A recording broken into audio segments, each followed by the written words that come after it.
So, hi everyone. Okay, unmute. Right. So, the previous session we covered what is the preparation activities and so మనకి preparation in the sense మన subject ఓరియంటెడ్గా ఎలా prepare అవ్వాలి, resumes ఎలా prepare చేసుకోవాలి, okay, job ఓరియంటెడ్గా ఎలా prepare అవ్వాలి. ఈ 3 levels of preparations గురించి మనం లాస్ట్ సెషన్లో డిస్కస్ చేసాం. ఓకే, సో టుడేస్ టాపిక్లో మనకి so once we entered to the organization, okay, ఒక కార్పొరేట్ ఆఫీస్లోకి మనం ఎంటర్ అయిన తర్వాత సో స్ట్రక్చర్ ఎలా ఉంటుంది, సో ఆఫీస్ స్ట్రక్చర్ ఎలా ఉంటుంది. సో నాకు తెలిసి ఇలా చాలా మంది ఐటీ జాబ్స్ చేస్తుంటారు, బట్ కొంతమంది న్యూగా ఈ నాన్ ఐటీ సెక్టార్స్ నుంచి ఐటీ సెక్టార్స్కి డొమైన్ చేంజ్ అవుతా ఉన్నారు. సో సో ఇద్దరిని కన్సిడర్ చేసుకుంటే ఇంకా మేబీ నార్మల్ ఐటీ కంపెనీస్లో కూడా based on technologies hierarchies and team sizes different ఉంటాయి. సో సో ఇక్కడ ఎట్లా అంటే మనకి ఆర్పి ఫ్యూజన్కి సంబంధించి మన టీమ్ స్ట్రక్చర్ ఎలా ఉంటుంది, ఓకే, మన సపోర్టింగ్ యాక్టివిటీస్ ఆర్ మన డైలీ యాక్టివిటీస్ ఎలా ఉంటాయి, with in team as individual మనం ఎలా ఉండాలి. సో ఇలాంటి కొన్ని కొన్ని టాపిక్స్ గురించి ఈరోజు డిస్కస్ చేద్దాం. సో ఈరోజు ఇవి ఎందుకు చెప్తున్నా అంటే జనరల్గా మనకి సో నాన్ ఐటీ అంటే ఐ మీన్ మనం ఒక కెరీర్ గ్యాప్తోనో లేకుంటే మీరు డిఫరెంట్ డొమైన్స్ నుంచి ఈ డొమైన్కి చేంజ్ అవుతున్నప్పుడు మీరు డెఫినెట్గా వీటి గురించి కొంచెం తెలుసుకోవాలన్నమాట. As a senior consultant, as a senior employee, so you should know about all these before you enter in to the company. Okay, so come to the point. So preparations అన్నీ అయిపోయాయి. So మీరు కంపెనీకి select అయ్యారండి. So company select అయ్యారు, మీకు offer letter release అయింది, మీరు join అయ్యారు. సో ఫస్ట్ మీకు కంపెనీకి ఎంటర్ అవ్వగానే మీకు ఆన్ బోర్డింగ్ యాక్టివిటీస్ జరుగుతాయి. సో ఆన్ బోర్డింగ్ టైంలో వాళ్ళు మెన్షన్ చేసిన company I mean HR mention చేసిన కొన్ని డాక్యుమెంట్స్, ఒరిజినల్ డాక్యుమెంట్స్ మీరు తీసుకెళ్తారు.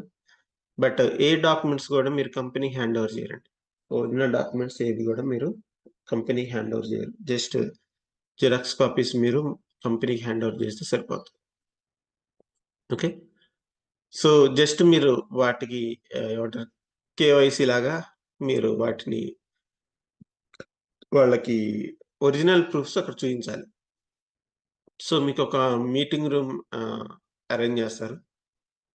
అక్కడ ఏంటంటే సో పర్టికులర్ కొంతమందికి ఈరోజు ఆన్ బోర్డింగ్ అని చెప్పి అనౌన్స్ చేస్తారు, అటు మీకు మెయిల్ చేస్తారు, ఈరోజు మీకు ఆన్ బోర్డింగ్ ఉందని. సో మీతో పాటు ఆ రోజు అప్రాక్సిమేట్లీ 30 to 40 మెంబర్స్ మేబీ ఉండొచ్చు. ఎక్కువ మంది ఉంటారు. నాకు తెలిసి ఆన్ బోర్డింగ్‌కి ఒక్కోళ్ళకి ఒక్కొక్క 30-40 మెంబర్స్‌కి ఒక సెషన్ తీసుకుంటారు. సో గుంపులో ఏమంటారు ఒక 100 మెంబర్స్‌ని ఒకేసారి ఆన్ బోర్డింగ్ చేయించడం అట్లా ఉండదు. సో అంటే 100 మెంబర్స్‌కి ఒకే రోజు ఆన్ బోర్డింగ్ ఉండొచ్చు. బట్ ఏంటంటే ఈచ్ 30 ఆర్ లిమిటెడ్ పీపుల్‌ని ఒక్కొక్క షెడ్యూల్ చేసి ఆ మీటింగ్స్‌లోగా వాళ్ళని డాక్యుమెంట్స్ వెరిఫై చేసుకోవటం అలాంటివి చేస్తారనమాట. సో ఆన్ బోర్డింగ్ యాక్టివిటీ అలా జరుగుతుంది. బట్ మన కోవిడ్ టైంలో అయితే అంతా ఆన్‌లైన్‌లో జరిగిపోయింది. సో ఇప్పుడు మాన్యువల్‌గా ఆహ్, ఈ ఆన్ బోర్డింగ్ యాక్టివిటీస్ తక్కువైపోయినాయి. సో డ్యూ టు కోవిడ్ ఏమైందంటే ఆన్ బోర్డింగ్ గూడా డైరెక్ట్‌గా ఆన్‌లైన్‌లోనే మొత్తం. సో పోర్టల్స్ క్రియేట్ చేశారు. సో దాంట్లో మన డాక్యుమెంట్స్ అప్‌లోడ్ చేయటం, ఫోటోస్ అప్‌లోడ్ చేయడం, సో ఐడీ క్రియేట్ చేయడం ఇలాంటియన్నీ అయిపోతుంది. జస్ట్ ఎళ్లి మనం కంపెనీకి ఎప్పుడో ఎళ్లి కంపెనీ ల్యాప్‌టాప్ తీసుకొస్తే సరిపోయింది. బట్ ఏంటంటే ఇప్పుడు అయన్నీ చేంజ్ అవుతున్నాయి మళ్ళీ. సో బ్యాక్ టు ఆఫీస్ అన్నట్లు. ఆహ్, ఆఫీస్‌లోనే అన్ని యాక్టివిటీస్ అవుతున్నాయి. సో, ఎక్కడో రేర్‌గా కొన్ని కంపెనీస్ మాత్రమే స్టిల్ వాళ్ళ మెయింటెనెన్స్ తగ్గించుకోవటం కోసం, లేకపోతే బిల్డింగ్ మెయింటెనెన్స్ ఇలాంటివి తగ్గించుకోవటం కోసం ఇంకా ఆన్‌లైన్‌వి ఇంకా కంటిన్యూ చేస్తున్నాయి. బట్ కొంచెం పెద్ద కంపెనీస్ ఓకే. అవి మాత్రం ఆహ్, పాత పద్ధతిని ఫాలో అవుతున్నారు. ఐ మీన్ ఆఫీస్‌కెళ్ళాలి. ఆన్ బోర్డింగ్‌కి అండ్ వర్కింగ్ కూడా ఆఫీస్‌కెళ్ళాలనేది ఇప్పుడు నడుస్తుంది. సో, ఇప్పుడు మన ఆర్కిల్ పర్స్‌పెక్ పర్స్‌పెక్టివ్‌లో చూస్తే సో, ఇదొక ప్రొఫెషనల్ యాక్టివిటీ అంటే ఐ మీన్ మీకు వేరే టెక్నాలజీస్ చూస్తే మనకి వాళ్ళకెట్లా అంటే క్యాంపస్ ఇంటర్వ్యూస్ అని జెప్పి, ఫ్రెషర్స్ అని జెప్పి సో, అలా తీసుకుంటారు. సో, ఎలా అంటే కాలేజీ నుంచి డైరెక్ట్‌గా మనకు దానికెళ్ళిపోతాం. బీపీఓస్ లాగా. సో, అలాంటిది కాదండి ఇది. సో, ఇదెట్లా అంటే ప్రొఫెషనల్ కోర్స్ ఉంటది. ఐ మీన్ జాబ్ గూడా ప్రొఫెషనల్ లైఫ్ ఉంటది. సో, ఇక్కడ ఎట్లా ఉండాలంటే మనం కస్టమర్స్‌కి కనెక్ట్ అవుతూ ఉంటాం ఇప్పుడు. క్లయింట్స్‌కి కనెక్ట్ అవుతూ ఉంటాం. సో, వాళ్ళు మనకి మన సర్వీస్‌కిచ్చే కాంపెన్సేషన్‌నే మనం సాలరీగా తీసుకుంటా ఉంటాం. ఇక్కడ ఏంటంటే జనరల్‌గా 2 టైప్ ఆఫ్ యాక్టివిటీస్ ఉంటాయి ఐటీ కంపెనీస్‌లో. ఒకటి వితిన్ ఆర్గనైజేషన్ పర్టిక్యులర్ కంపెనీకి వర్క్ చేయటం. ఓకే. ఆ కంపెనీలో ఉన్న ఇంటర్నల్ వర్క్స్ ఆ కంపెనీకి సంబంధించిన టెక్నాలజీస్ మీద వర్క్ చేయటం. బట్ ఇంకో సర్వీస్ ఏంటంటే client services, consulting service. So, మనం చేసేది కన్సల్టింగ్ సర్వీస్ అన్నమాట. సో, మనం జాయిన్ అయిన తర్వాత మనం వేరే కస్టమర్‌కి ఏబీసీ కంపెనీ ఏదో మ్యానుఫ్యాక్చరింగ్ కంపెనీ ఉంది. లేతే ఒక ఏమంటారు వాల్‌మార్ట్స్ అని లేకపోతే ఏదో పెద్ద పెద్ద కంపెనీస్ ఉంటాయి. సో, వాళ్ళు డైలీ బిజినెస్ యాక్టివిటీస్ చేసేవాళ్ళు. వాళ్ళకి మనం సపోర్ట్ చేస్తాం. సో, వాళ్ళతో డైలీ కనెక్ట్ అవ్వటం, వాళ్ళ ఇష్యూస్ సాల్వ్ చేయటం ఇలాంటి యాక్టివిటీస్ చేస్తా ఉంటాం. సో, అలాంటప్పుడు మనం చాలా ప్రొఫెషనల్‌గా ఉండాలి. కస్టమర్స్‌తో మనం చాలా ప్రొఫెషనల్‌గా ఉండాలన్నమాట. సో, అన్ని రూల్స్ ఫాలో అవ్వాలి. సో, ఇలాంటివన్నీ ఉంటాయి కాబట్టి నేను ప్రొఫెషనల్ కోర్స్ అన్నానన్నమాట. సో, ఇప్పుడు మనం ఎప్పుడైతే ఫస్ట్ టైమ్ మనం కంపెనీకి ఎంటర్ అవుతామో ఓకే. మనం కంపెనీకి ఎంటర్ అయినప్పుడు అండ్ మన టీమ్‌లోకి ఎంటర్ అయినప్పుడు సో, కొంచెం ఎక్స్‌పీరియన్స్‌డ్ క్యాండిడేట్స్ ఏమంటారు? ప్రొఫెషనల్ క్యాండిడేట్స్ ఎలా ఉండాలో అలా ఉండాలి. సో, చాలామందంటే నా ఎక్స్‌పీరియన్స్‌లో నేను అంటే రీసెంట్‌గా ఒకతను జాయిన్ అయ్యాడు.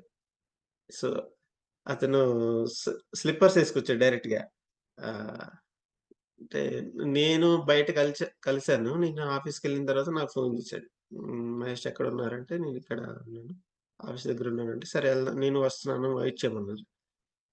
సరే ఆయన న్యూగా జాయిన్ ఎక్స్‌పీరియన్స్ పెట్టుకొని వచ్చాడు. బట్ స్లిప్పర్స్ ఏసుకొచ్చాడు. నేనన్నాను అంటే స్లిప్పర్స్ ఇన్ ద సెన్స్ మామూలుగా క్యాజువల్ వేస్ ఉంటాయి గదా! అలాంటియి అట్లా ఏసుకొచ్చాడు. నేనేంటి ఇవి అలో చేయరు గదా! ఆఫీస్‌కి అంటే, లేదు లేదు నాకు కాలు బాలేదు అది ఇది అని చెప్పాడు. అట్లా ఏముండదు. నేను ఇంతకుముందు 2, 3 సార్లు వచ్చాను ఇట్లనే ఎవర ఎవరేమనలేదని. బట్ మేమిద్దరం ఎళ్ళేటప్పుడు సెక్యూరిటీ ఆపాడు. ఆపి నేను కంపల్సరీగా షూసు, ఇన్ షర్ట్ మొత్తం నీట్‌గా ఎళ్తా. సో, అతను వెళ్ళేసరికి ఆపేసారు. ఇట్లా అడిగారు. నాకాయన కాలు ఫ్రాక్చర్ ఏదో అయిందని చెప్పి సో, అలాంటి కేసులు కొన్ని కొన్ని కేసుల్లో మాత్రం ఐ మీన్ మనల్ని అలౌ చేస్తారు. సో, అలాంటి తప్ప మిగతాయి రీసెంట్‌గా మాకొక ఈమెయిల్ గూడా వచ్చింది. డ్రెస్ కోడ్‌కి సంబంధించి మాకు రీసెంట్‌గా ఈమెయిల్ గూడా వచ్చింది. అంటే అది జనరల్‌గా ప్రతి ఏమంటారు ఇయర్‌కొకసారి, హాఫ్ ఇయర్‌లీ ఒకసారి కంపెనీ పాలిసీస్‌లో జనరల్‌గా ఈ ఈమెయిల్స్ పంపిస్తానే ఉంటారు. సో, ఏమంటారు డ్రెస్ కోడ్ అని జెప్పి, ఆర్కిల్ బియూకి సంబంధించి మాకు ఒక స్పెషల్ ఈమెయిల్ గూడా వచ్చింది. డ్రెస్ కోడ్ ఎలా ఉండాలి? ఓకే. ఒక జెంట్స్ అయితే ఎలాంటి డ్రెసెస్ ఎయాలి? టీ షర్ట్స్ ఎలా ఎయాలి? ఓకే. జీన్సెస్ వీటన్నిటికి పర్టిక్యులర్‌గా పెద్ద మెయిలొచ్చింది. సో, ఈవెన్ లేడీస్‌కి గూడా. సో, వాళ్ళకి డ్రెస్ కోడ్ ఎలా ఉండాలి? ఓకే. ఈవెన్ పెద్ద ఈమెయిలొచ్చింది. సో, అంటే అంత ప్రయారిటీ ఉందన్నమాట. సో, కొన్ని కంపెనీస్‌కి ఎలా ఉంటదంటే మనం కొన్ని ఆహ్, వీడి ఆహ్, క్లయింట్ కాల్స్‌లో ఒక్కోసారి వీడియో కాల్ అవసరం ఉండదు. బట్ కొన్ని కంపెనీస్‌లో అది మ్యాండేటరీలా ఉంటది. కంపల్సరీగా they should on their web cam. So, ఇప్పుడు క్లయింట్స్‌తో మేము కనెక్ట్ అవుతున్నప్పుడు మేము మాత్రం వెబ్ కామ్ ఆఫ్ చేసుంటది. బట్ క్లయింట్స్ అందరివి ఆన్‌లోనే ఉంటాయి. అంటే వాళ్ళ వర్క్ ప్లేస్‌లో ఉన్నప్పుడు అంటే ఒక 10 మెంబర్స్ ఒక 5 మెంబర్స్ ఉంటారండి. మేము ఒక 3, 4 మెంబర్స్ ఉంటామనుకోండి. కనెక్ట్ అయినప్పుడేంటంటే అందరూ వీడియో ఆన్ ఉంటది వాళ్ళందరియి. అందరి వీడియో ఆన్ ఉంటది. బట్ మాది మాత్రమే ఆఫ్‌లో ఉంటది. So, last time on site ఎళ్ళినప్పుడు కోవిడ్ టైమ్‌లో నేనక్కడే ఉన్నా. ఆఫీస్‌కెళ్ళకుండా రూమ్‌లో నుంచి మేము వర్క్ చేసేవాళ్ళం అక్కడ గూడా. సో, అప్పుడేమైందంటే ఇంకా ఆహ్, మా మేనేజర్ ఇన్‌స్ట్రక్షన్ ఇచ్చారు మాకు. సో, క్లయింట్స్ అందరూ అంటే క్లయింట్ కాల్‌లో ఉన్నప్పుడు కంపల్సరీగా మీరు గూడా వీడియో ఆన్ జేసి పెట్టండి. సో, ఎటు మేము ఆఫీస్‌కెళ్ళినప్పుడు we know each other. Clients గూడా మేము తెలుసు ఎవరు ఏంటనేది. సో, కాబట్టి అందరూ వీడియో ఆన్ జేసి పెట్టాలి. వీడియో ఆన్‌లోనే అన్ని డిస్కషన్స్ జరుగుతాయి. ఒక్కోసారయితే కొంతమంది ఆఫ్ చేస్తారు. బట్ ఆ రోజు అక్కడైతే ఆ క్లయింట్ అయితే కంపల్సరీగా వీడియోస్ ఆన్‌లో పెట్టాలని చెప్పారు. అండ్ ఇప్పుడున్న కొంతమంది క్లయింట్స్‌కైతే మేము ఆన్ చేయం. అది అంత మ్యాండేటరీ కాదు. సో, ఎండ్ యూజర్స్ అంటే వాళ్ళు ఆన్ చేస్తారు వీడియోస్. మేము ఆన్ చేయము. బట్ ఏంటంటే the based on client policies. So, వాళ్ళ పాలిసీస్ ఎలా ఉంటాయో అవి ఫాలో అవుతా ఉంటారనమాట. ఓకే. సో, అందుకోసం ఈ ప్రొఫెషనాలిటీ మెయిన్ ఇంపార్టెంట్. సో, ఇప్పుడు మనం ఏదో స్టైల్‌గా ఒక టీ షర్ట్, పూల చొక్కా ఏసుకొని ఎళ్ళామనుకోండి. క్లయింట్ కాల్‌లో వీడియో కాల్స్‌కి అటెండ్ అవ్వాల్సొచ్చినప్పుడు కొంచెం ఇబ్బంది గదా! సో, ఆళ్ళ ఇంట్లో కూర్చున్నా గానీ ప్రొఫెషనల్‌గా ఏదో ఆహ్, టై, బ్లేజర్ అన్నీ యేసుకొని కూర్చుంటారు కాల్స్‌కొచ్చినప్పుడు. సో, అలాంటి ప్రొఫెషనాలిటీ మనం గూడా చూపించాలి. ఐ మీన్ అంతా ఏమంటారు? మనం గూడా బ్లేజర్స్ అండ్ టైస్ అలాంటివి యూజ్ చేసిన పని లేదు ఆఫ్ షోర్‌లో ఉన్నప్పుడు. బట్ ఆన్ సైట్ ఎళ్ళినప్పుడు ఒక్కొక్కసారి రిక్వైర్మెంట్ ఉంటది. ఎందుకంటే when we are going to presentations ఇక అదేమంటారు PPT presentation, demonstrations. So, on సైట్‌లో ఉన్నప్పుడు నేను గూడా డెమాన్‌స్ట్రేషన్స్ ఇచ్చేవాడిని. ఈ ఇంటిగ్రేషన్స్ మీద ఇంప్లిమెంటేషన్ దానికి ఫస్ట్ నేను డెమో ఇచ్చిన తర్వాతే డెవలప్‌మెంట్ స్టార్ట్ అవుతది. సో, నేను మాన్యువల్ ఇంప్లిమెంటేషన్ ఎలా చేస్తాం, ఓవరాల్ రిజల్ట్ ఎలా వస్తదని జెప్పేసి నేనొక డెమాన్‌స్ట్రేషన్ ఇస్తా క్లయింట్స్‌కి. సో, మా మేనేజర్ అడ్వైస్ చేసారు. అట్‌లీస్ట్ నువ్వు ఒక టై అయినా మెయింటైన్ చేస్తే సరిపోతుందని. సో, నేనిక్కడి నుంచి ఎళ్ళేటప్పుడు చాలా క్లాస్ తీసుకెళ్ళాననమాట. అక్కడ దొరుకుతాయో దొరకవో అని జెప్పేసి ఇక్కడి నుంచి నేను చాలా ఏమంటారు ఫార్మల్స్ తీసుకెళ్ళాను. బట్ ఏంటంటే అక్కడ గూడా దొరుకుతాయి. బట్ మనకంత ఫిట్ అవ్వదు. ఇక్కడి నుంచి నేను చాలా తీసుకెళ్ళాను. సో, అక్కడ ప్రెజెంటేషన్స్ ఇచ్చేవాళ్ళమనమాట ఆన్ సైట్‌లో. So, yeah! సో, అలా కొన్ని ప్రొఫెషనాలిటీస్ ఫాలో అవ్వాలి. అండ్ ఇంకోటేంటంటే మనం ఎప్పుడైతే కొత్త కంపెనీకి జాయిన్ అయ్యామో, ఓకే. కొత్త కంపెనీకి జాయిన్ అయ్యామో, సో, మనం రిలాక్స్ అవ్వకూడదు. సో, అసలు వర్క్ అప్పుడే స్టార్ట్ అవుతుంది మనకి. సో, మనం ఎప్పుడైతే కొత్త కంపెనీలో ఒక కంపెనీకి జాయిన్ అయ్యామో, సో, ఈరోజు నేనున్నాననుకోండి ఎగ్జాంపుల్. నేను ఈరోజు జాయిన్ అవ్వగానే ఇంకా నెక్స్ట్ నేను మహేష్‌ని అని చెప్పుకోకూడదు అందరికి. So, okay. అతను మహేష్ పలానా ఆర్కిల్ ఫ్యూజన్‌లో చేస్తున్నాడు. ఫంక్షనల్ కన్సల్టెంట్ వస్తున్న క్యాండిడేట్ అని అందరూ చెప్పుకోవాలి. సో, ఆ రేంజ్‌లో ఎళ్ళాలంటే మనం చాలా ఎఫర్ట్స్ పెట్టాలి. సో, వెళ్ళగానే అంటే మీరు కంపెనీ జాయిన్ అవ్వగానే మనకి ఒక ఒక టాస్క్ తెలిసిన ఇప్పుడు ఒక టీమ్ ఉంటది. బెంచ్ టీమ్ ఉంటది. సో, బెంచ్ టీమ్‌లో మనకి ఒక టాస్క్ గురించి తెలియగానే జస్ట్ మనం దాని మీద ఆర్&డి చేసుకోవాలి. మనం ఎవరికీ చెప్పాల్సిన పని లేదు. సో, మన ఇండివిడ్యువల్ దాని మీద కాన్సంట్రేషన్ పెట్టాలి. సో, దాని గురించి మనం ఒక ఐడియా దాని గురించి ఒక ఆర్&డి చేసి మనం ప్రూఫ్ ఆఫ్ డాక్యుమెంట్ లాగా పెట్టుకుంటాం. సో, అదేంటంటే హ్మ్. సేమ్ టాస్క్ అలాంటి టాస్క్‌లు మీ దగ్గరకొచ్చినప్పుడు, మీకు ఒక టాస్క్ వచ్చినప్పుడు దెన్ అది చాలా ఈజీ అయిపోతుంది. ఇప్పుడు పక్కనోళ్ళకి అసైన్ చేసిన టాస్క్ కూడా మీరు చేసుకుంటున్నారు అంటే, ఈజీగా మీకు టాస్క్ అసైన్ అయినప్పుడు గూడా మీకింకా అది ఈజీ అయిపోద్ది. కొత్తగా మీరు స్ట్రేంజ్ ఫీల్ అవ్వాల్సిన అవసరం ఏమి ఉండదు. ఓకేనా? సో, ఎప్పుడైనా గాని ఒక మీటింగ్‌లో ఒక ఏదన్నా టాస్క్ గురించి చెప్పటం గాని, ఒక ఇష్యూ గురించి చెప్పటం గాని, ఒక పబ్లిక్ పోల్ లాగా ఇది ఎవరు హ్యాండిల్ చేస్తారన్నప్పుడు మీరు ఇనిషియేట్ తీసుకోవటమే. సో, ఇనిషియేట్ తీసుకోవటమే గొప్ప విషయం అక్కడ. అది సాల్వ్ చేసావా? లేదా? నీ వల్ల అవుతుందా? లేదా? పక్కన పెడితే ఫస్ట్ ఇనిషియేషన్ అయితే తీసుకోవాలి. ఇనిషియేషన్ తీసుకోవడం వల్ల ఏమవుతదంటే, సో, అందరికొక ఒపీనియన్ వచ్చేస్తది. Okay. So, he is willing to take some new challenges. But అది ఎంతవరకు పాజిబుల్ అవుతదో పక్కన పెట్టండి. సో, మనం ఆర్కిల్ ప్రొడక్ట్‌కి సంబంధించి పాసిబిలిటీస్ లేవు అనుకోవడానికి ఏం లేవు. వితిన్ ప్రొడక్ట్‌లో మనం ఎంతవరకు చేయాలో అంతవరకే చేస్తాం. So, out of the box మనకి ఆ ఫంక్షనాలిటీ మించి పక్కకెళ్ళిందంటే ఆడు ఆర్కిల్ సపోర్ట్ వాడు చెప్పాల్సిందే దానికి answer. So, we are not you know hmm. దానికి రెస్పాన్సిబిలిటీ మనం గాదు. ఆర్కిల్ ప్రొడక్ట్ వాడి రెస్పాన్సిబిలిటీ. సో, అదొక్కటి మైండ్‌లో పెట్టుకొని, సో, మనకేదన్నా న్యూ టాస్క్ వస్తే దాని మీద ఎక్స్‌ప్లోర్ చేయటం, దానికి సంబంధించి ఆహ్, యూ నో హ్మ్. కొంత ఇన్ఫర్మేషన్ టీమ్‌కి ప్రొవైడ్ చేయటం. ఓకే. సో, మనం ఎప్పుడైనా గాని మనకు ఆర్కిల్ డాక్యుమెంట్స్ ఉంటాయండి. సిస్టమ్‌లో ఆర్కిల్ డాక్యుమెంట్స్ ఉంటాయి. ఆర్కిల్ డాక్యుమెంట్స్ మీరెప్పుడు గో త్రూ అవుతూ ఉండాలి.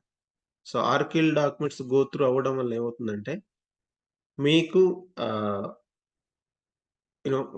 నాలెడ్జ్ గెయిన్ అవుతుంటారు. మీకు ఏది తెలిసినా గాని, ఫస్ట్ మీకొక న్యూ వర్డ్ తెలిసింది, లేతే న్యూ ఫంక్షనాలిటీ తెలిసింది. Then go to search in Oracle documents. Okay. So, you will find some information. Even మీకు చెప్పుంటాను ఆల్రెడీ. మీరు ఏదైనా సెటప్ చేసేటప్పుడు మేనేజ్ ఇలా ఏదన్నా ప్రైమరీ లెడ్జర్స్ అని ఏదైనా ఒకటి సెటప్ టైప్ చేయండి. పక్కనే క్వెషన్ మార్క్ వస్తది. సెటప్ ఓపెన్ చేసిన తర్వాత ఆ పక్కన క్వెషన్ మార్క్ వస్తది. నథింగ్ బట్ అది ఇన్ఫో అన్నమాట. దాని మీద క్లిక్ చేస్తే మీకక్కడ ఆ సెటప్‌కి సంబంధించేంత ఇన్ఫర్మేషన్ ఉంటది. అది ఎందుకోసం చేస్తాము? దాంట్లో క్రియేట్ ఎలా చేస్తాం? మోడిఫై చేస్తాం?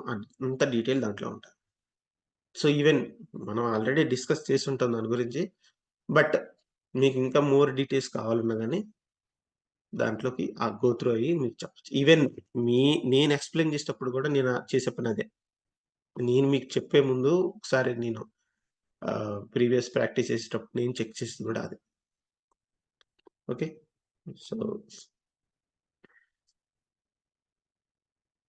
సో డాక్యుమెంట్స్ అండి. ఓకే. ఆ! ఇది డాక్యుమెంట్స్. సో,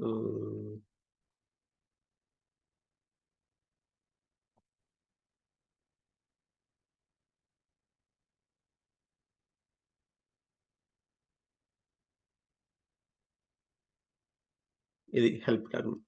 ఆర్‌కేల్ ఇదేమంటారు?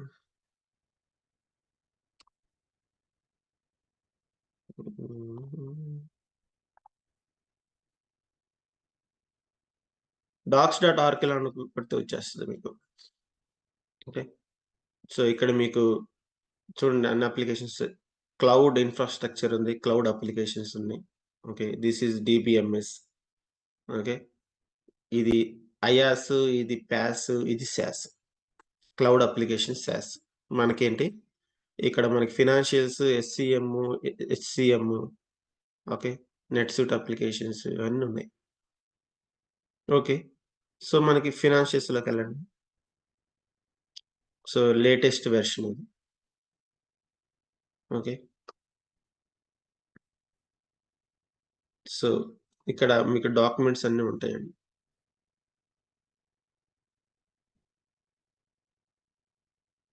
సో, మీరు ఇక్కడ సెర్చ్ చేసినా గాని తెలుస్తది. ప్రైమరీ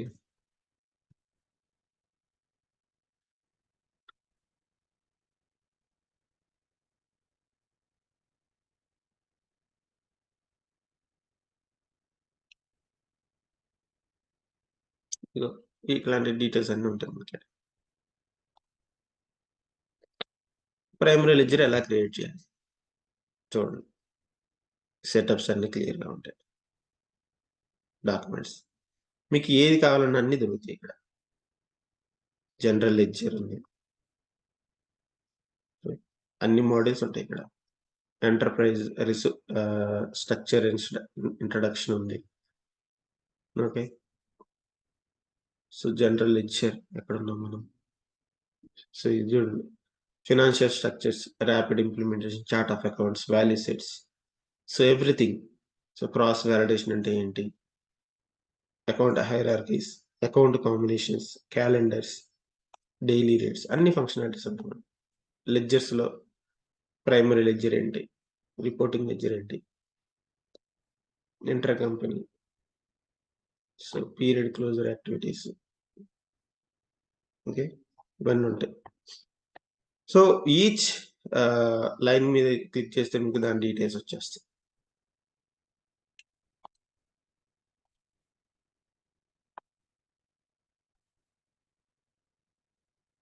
సో, మీరు ఒకసారి ఆర్కిల్ డాక్స్‌లోకెళ్లారు అంటే, దాని నుంచి బయటికి తీయటం కష్టం మిమ్మల్ని.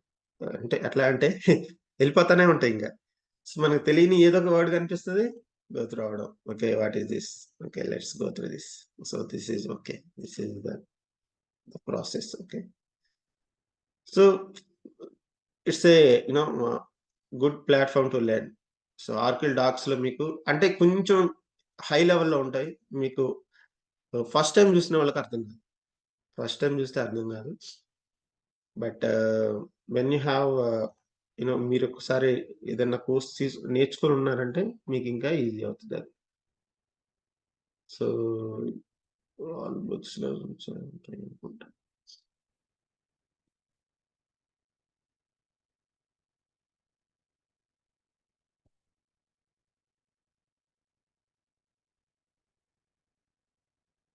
హ్మ్. హ్మ్. Receivables, payables, general ledger. Okay.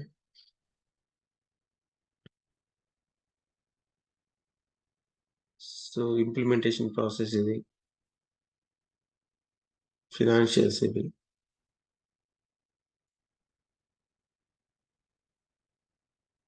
Okay.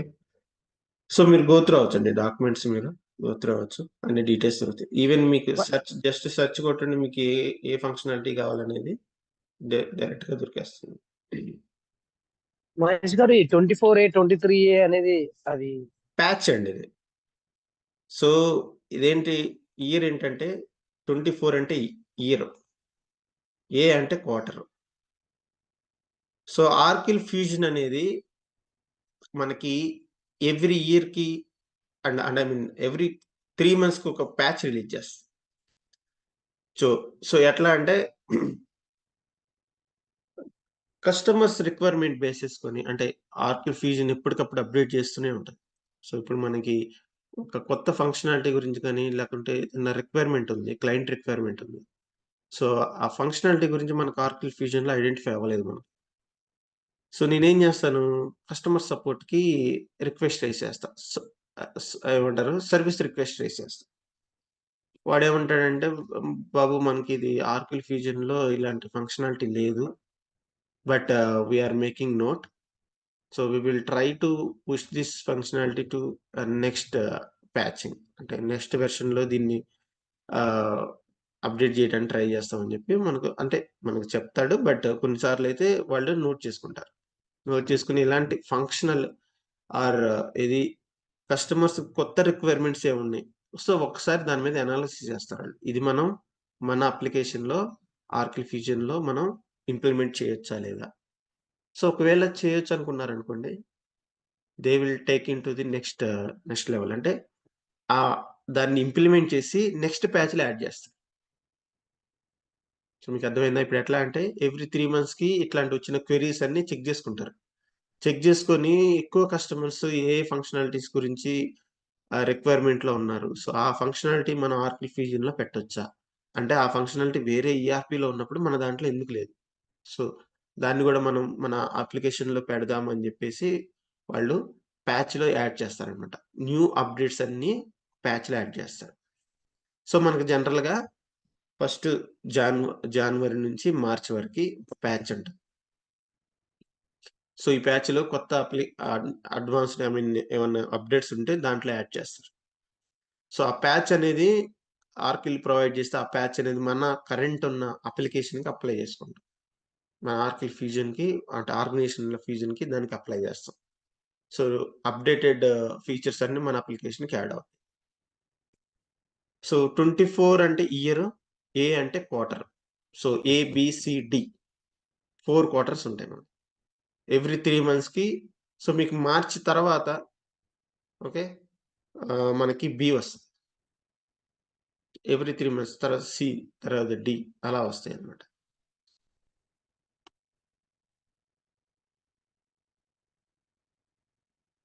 So, ఇక్కడ మీకు ఒక ఇదొస్తది. సో, ఈఆర్‌పీ, ఎస్‌సీఎం మీరు ఏదైనా సెలెక్ట్ చేసుకుంటే ఇక్కడ అడుగుతది. చూడండి. లా లాస్ట్ ఏముంది 23 సి, 23 డి. 23 అంటే 2023లో సి, డి. 24 ఏ. అదేలెండి మహేష్ గారు. ఇష్యూస్ మీద వర్కౌట్ జేసి, దాన్ని సార్ట్ ఔట్ జేసి, డాక్యుమెంట్‌లో యాడప్ జేసేసి ఫోల్డర్ వైస్ మారుస్తా ఉంటారు. అవునండి. రైట్.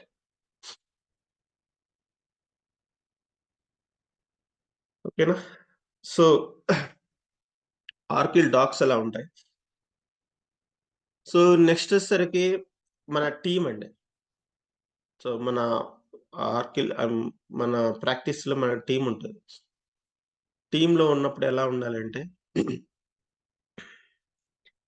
ఆహ్, జనరల్‌గా ఒక్కొక్కళ్ళకి ఒక్కొక్క టాస్క్ అసైన్ చేస్తూ ఉంటారు.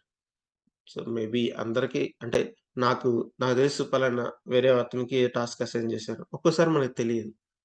సో, మనకి తెలిసిన అంటే మనకేదైనా టాస్క్ అసైన్ చేశారు. మనం చేయగలుగుతున్నాం. Okay. Well and good. You can do your own task. But మీకెప్పుడైనా డౌట్ వచ్చినప్పుడు ఇది టాస్క్ మీకు తెలియనప్పుడు పక్కనోళ్ళని అడగాలి. సో, ఎప్పుడు మీరు పక్కనోళ్ళ హెల్ప్ తీసుకోగలుగుతారు?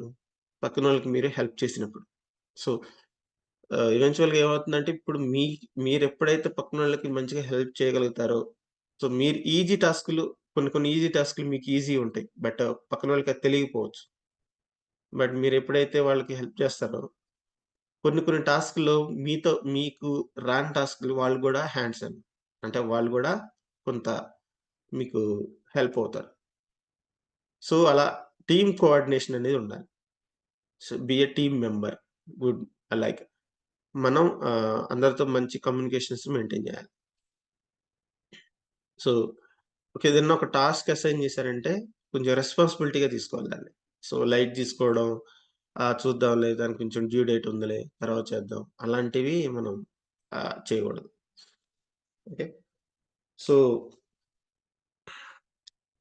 ఇక్కడ ఎట్లా అంటే టీమ్ మెంబర్స్‌తో గాని ఈవెన్ లీడ్స్, మేనేజర్స్‌తో కొంచెం అగ్రెసివ్‌గా ఉండకూడదు. సో, ఇది నేను బాగా నేర్చుకున్న ఇదొకటి. నాకు పేషెన్స్ చాలా తక్కువ. సో, పేషెన్స్ చాలా తక్కువ. ఎవరు మా కార్తీక్ ఉన్నాడా కాల్‌లో? లేడు.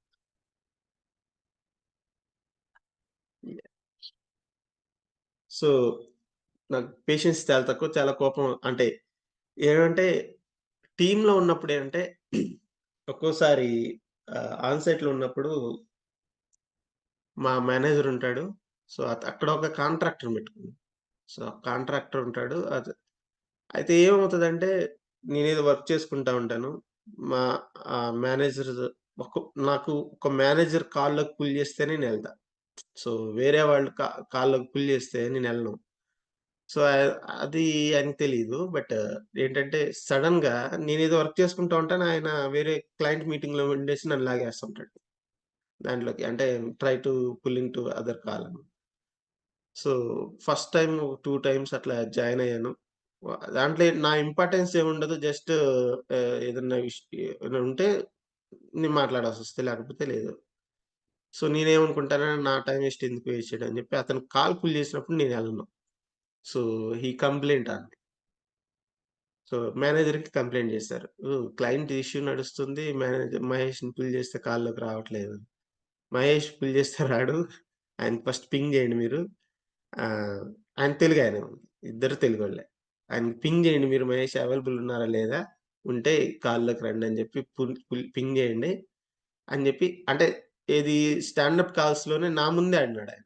ఇట్లా మహేష్ నేను కాల్‌లోకి పుల్ చేస్తే రాలేదు.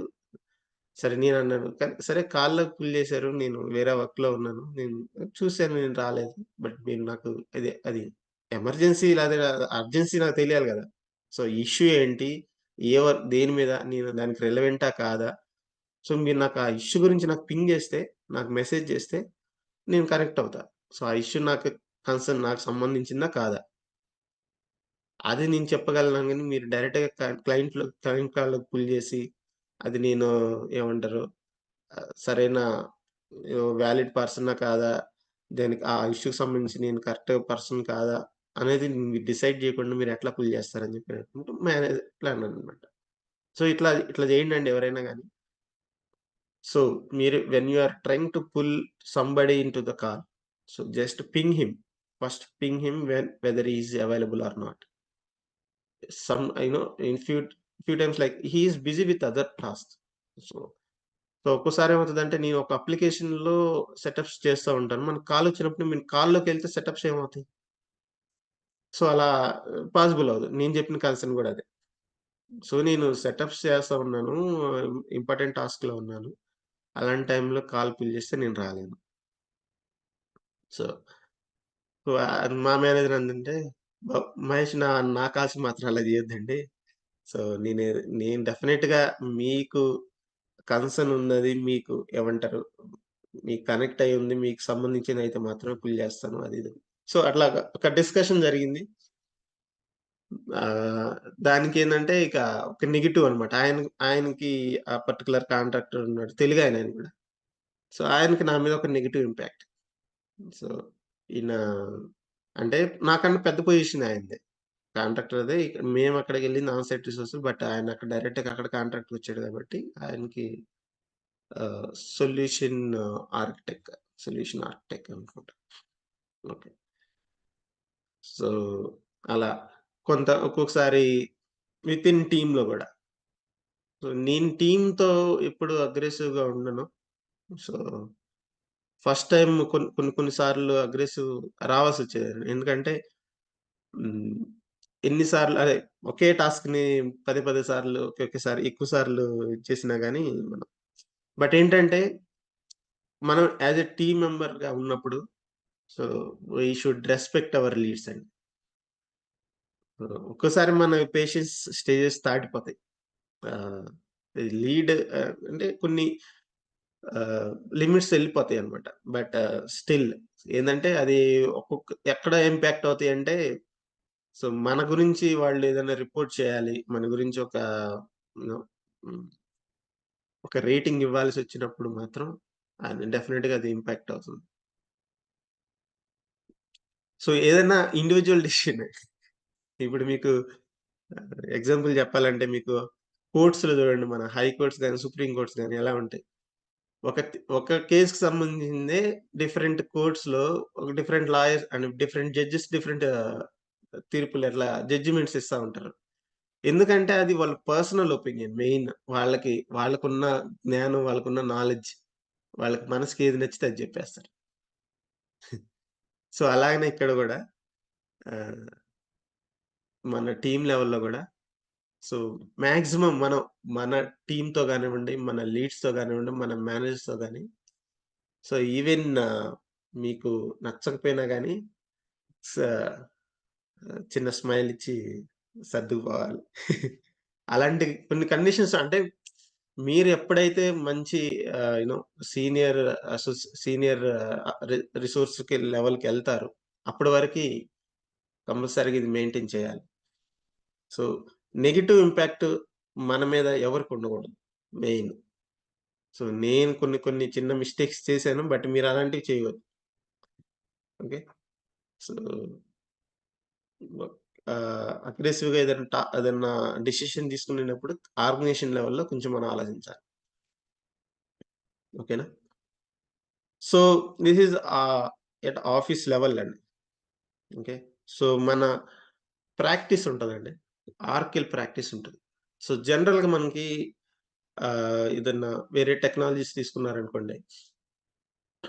ఆహ్, జావా అని, సి ప్లస్ ప్లస్ అని ఇట్లా ఉంటాయి గదా! డాట్ నెట్ అని, ఐబీ అని. సో, ఇలా మనకి చాలా టెక్నాలజీస్ ఉన్నాయి. సో, ఒక్కొక్క టెక్నాలజీకి ఒక్కొక్క ప్రాక్టీస్ ఉంటది. ప్రాక్టీస్ ఇన్ ద సెన్స్ ఒక టీమ్ అనుకోండి. పెద్ద గ్లోబల్ టీమ్. సో, మనకి ఇప్పుడు మా కంపెనీ ఉందంటే ముంబై, ఇంకా చెన్నై, బెంగుళూరు, హైదరాబాద్ ఇలా డిఫరెంట్ లొకేషన్స్‌లో ఉంది. అయితే ఆర్‌కి ప్రాక్టీస్ అనేది ఆల్ ఏమంటారు అది ఆర్గనైజేషన్ లెవెల్‌లో. సో, ఈ ప్రాక్టీస్‌లో ముంబైలో వర్క్ చేస్తా ఉంటారు. బెంగుళూరులో వర్క్ చేస్తా ఉంటారు. చెన్నైలో ఉన్నారు. హైదరాబాద్‌లో ఉన్నారు. ఇట్లా ఆర్‌కి ప్రాక్టీస్‌లో పనిచేసేవాళ్ళందరూ మల్టిపుల్ లొకేషన్స్‌లో ఉంటారు. ఓకే. సో, ఆర్‌కి ప్రాక్టీస్ బియూ అంటారు. బిజినెస్ యూనిట్ లాంటిది. సో, మనకి అలాగనే సేమ్ డిఫరెంట్‌గా టెక్నాలజీకి సంబంధించి సెపరేట్ బియూస్ మెయింటైన్ చేయాలి. మన ఆర్కిల్ బియూలో జనరల్‌గా చిన్న చిన్న కంపెనీస్‌లో ఎలా ఉంటదంటే, ఇక్కడ నేను ఒక 4 ఏనా? హ్మ్. 4 డిఫరెంట్ ప్రాక్టీసెస్ మెన్షన్ చేశాను. కొన్ని కంపెనీస్‌లో ఇవన్నీ కలిపి ఒకటే బియూ చేస్తారు. ఆర్కిల్ బియూ ఒకటే బియూ చేస్తారు. సో, మనకి ఎట్లా అంటే కొంచెం పెద్ద కంపెనీస్‌లో ఆహ్, తర్వాత కొంచెం స్ట్రెంత్ ఎక్కువున్న కంపెనీస్‌లో ఏందంటే, ఆర్కిల్ బియూలోనే డిఫరెంట్ ప్రాక్టీసెస్ మెయింటైన్ చేస్తారు. సో, మా కంపెనీలో ఇలా ఉన్నాయి. సాస్‌కి సెపరేట్ ప్రాక్టీస్ ఉంటుంది. అది తర్వాత ఈబీఎస్ సెపరేట్ ఉంది. ఐయాస్ ఉంది. పాస్ ఉంది. అంటే నేను ఎందుకు డివైడ్ చేశానంటే ఆర్కిల్ క్లౌడ్ ప్రాక్టీస్ అంటారు జనరల్‌గా. సాస్ అన్నా, ఆర్కిల్ క్లౌడ్ ప్రాక్టీస్ అన్నా ఒకటే. తర్వాత ఈబీఎస్ ప్రాక్టీస్ ఉంటుంది. ఈ బిజినెస్ సూట్ అన్నమాట. తర్వాత మనకి మిడిల్‌వేర్‌కి సంబంధించి ఒక ప్రాక్టీస్ ఉంటుంది. సో, డీబీఎంఎస్ డేటాబేస్ మేనేజ్మెంట్‌కి సంబంధించి, ఆర్కిల్ డేటాబేస్ మేనేజ్మెంట్‌కి సంబంధించి ఇదొక టీమ్ ఉంటుంది. సో, మనకి ఒక ప్రాజెక్ట్‌కి సంబంధించి ఏదన్నా ఆర్కిల్ ప్రాక్టీస్‌లో ఒక ప్రాజెక్ట్ వచ్చింది అంటే, ఈ ఆర్కిల్‌కి సంబంధించి వీళ్ళందరూ మే బీ రిక్వైర్డ్. ఒక్కొక్క ఇప్పుడు మనది ఇంటిగ్రేషన్ ప్రాజెక్ట్ అనుకోండి. ఇంటిగ్రేషన్ ప్రాజెక్ట్ అంటే ఒక ఇంటిగ్రేషన్ ఇంప్లిమెంట్ చేయాలంటే ఫంక్షనల్ నుంచి కొంతమంది గావాలి. ఓకే. తర్వాత మిడిల్‌వేర్ నుంచి కొంతమంది గావాలి. డీబీఎస్ నుంచి కొంతమంది గావాలి. వీళ్ళందరూ కలిపి దాన్ని ఇంప్లిమెంటేషన్‌కెళ్ళాలి. సో, ఇలా ఆర్కిల్‌లోనే ఒక్కొక్క ఆహ్, ఒక్కొక్క ప్రాక్టీస్ నుంచి మనకి సోర్సెస్ అనేది పుల్ చేస్తారు. సార్ మరి పీపీఎం అంటే ఏంటి సార్? ఇక్కడుందా? ఫైనాన్షియల్స్. ఆ! హ్మ్. Project portfolio management. సో, మనకి కమింగ్ టు దట్ పాయింట్ అండి. So, okay. మనకిక్కడ డిఫరెంట్ ప్రాక్టీసెస్ ఉంటాయి. సో, ఈచ్ ప్రాక్టీస్‌లో సెపరేట్ టీమ్స్ ఉంటారండి. సో, ఫస్ట్ మన సాస్ గురించి మాట్లాడుకుందాం. సాస్‌లో మీకు తెలుసు ఫైనాన్షియల్స్ మనం వర్క్ చేస్తుంది ఫైనాన్షియల్స్ మీద. ఓకే. దీంట్లో ఏపీ, జీఎల్, ఓకే. ఏఆర్ తర్వాత expenses and CM, FA models అలా ఉంటాయి. అన్నీ కలిపి ఉంటాయన్నమాట ఫైనాన్షియల్స్‌లో. పీపీఎం అంటే ప్రాజెక్ట్ పోర్ట్‌ఫోలియో మేనేజ్‌మెంట్ అండి. ప్రాజెక్ట్ అకౌంటింగ్ అంటారు. So, supply chain management, enterprise performance management అంటారు దీన్ని. తర్వాత హెచ్‌సీఎం హ్యూమన్ క్యాపిటలైజేషన్ మేనేజ్‌మెంట్ ఇది. సో, తర్వాత టెక్నికల్ అండి. సో, వీటన్నిటికి ఒక్కొక్క మోడ్యూల్‌కి సంబంధించి ఒక్కొక్క టెక్నికల్ ఉంటాడు. పీపీఎం టెక్నిక్ నాకు తెలిసి అన్నిట్లికి ఒకే టెక్నికల్ ఉంటాడండి. మాక్సిమం ఎస్‌సీఎంకి ఎక్కువ టెక్నికల్స్ ఉంటారు. సో, టెక్నికల్ చేసే పనేంటంటే కొంచెం బీఐపీ రిపోర్ట్స్ మీద వర్క్ చేయటం, బ్యాక్ ఎండ్ టేబుల్స్ మీద వర్క్ చేయటం. సో, ఇలాంటి యాక్టివిటీస్ కొన్ని ఫార్మ్స్ కస్టమైజేషన్ చేయటం. ఇలాంటి యాక్టివిటీస్ ఎక్కువుంటాయి టెక్నికల్‌గా. సో, నౌ డేస్ ఏమైపోయిందంటే మనకి ఫంక్షనల్ కన్సల్టెంట్ కూడా టెక్నికల్ యాక్టివిటీస్ చేస్తున్నారు. సో, ఇదివరకి టెక్నో ఫంక్షనల్ అని చెప్పి ఒక సెపరేట్‌గా ఒక రోల్ ఉండేది. సో, టెక్నో ఫంక్షనలోళ్ళేంటంటే ఫంక్షనల్‌గా తెలుస్తది, టెక్నికల్‌గా 2 తెలుస్తాయి. సో, అంతకుముందయితే ఫంక్షనల్, టెక్నికల్ 2 సెపరేట్‌గుండేయి. ఫంక్షనలోళ్ళకి మనం ఓన్లీ ఫ్రంట్ ఎండ్ ఇప్పటి వరకు మనం కోర్స్ నేర్చుకున్నాం గదా! ఇప్పటి వరకు మనం కోర్స్ నేర్చుకున్న దాంట్లో మనం చేసిన యాక్టివిటీస్ ఏంది? ఫంక్షనల్‌గా సెటప్స్ చేసాం. వాటి గురించి ఫంక్షనాలిటీస్ టెస్టింగ్ చేసాం. సో, ఫంక్షనల్ కన్సల్టెంట్ పని అదే. బట్ టెక్నికల్ కన్సల్టెంట్ పనేంటంటే బ్యాక్ ఎండ్ టేబుల్స్‌కి సంబంధించి బీఏపీ రిపోర్ట్స్ క్రియేట్ చేయటం. ఓకే. తర్వాత రిపోర్ట్స్‌తో మనకి ఈఎస్ఎస్ జాబ్స్‌కి సంబంధించి రిపోర్ట్స్ క్రియేట్ చేయటం.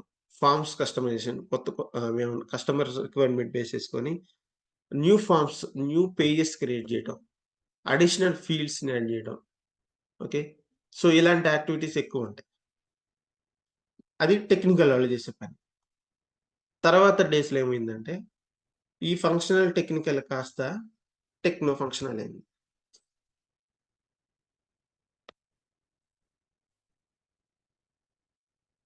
సో, టెక్నో ఫంక్షనల్ చేసే పనేంటంటే ఈ 2 ఫంక్షనల్ క్యాండిడేట్‌కే టెక్నికల్ యాక్టివిటీస్ కూడా తెలియాలి. సో, ఈ ఇవి చాలా చిన్న పనులు టెక్నికల్ చేసేవాళ్ళవి సెపరేట్‌గా ఒక టెక్నికల్ పెట్టాల్సిన పని లేదు.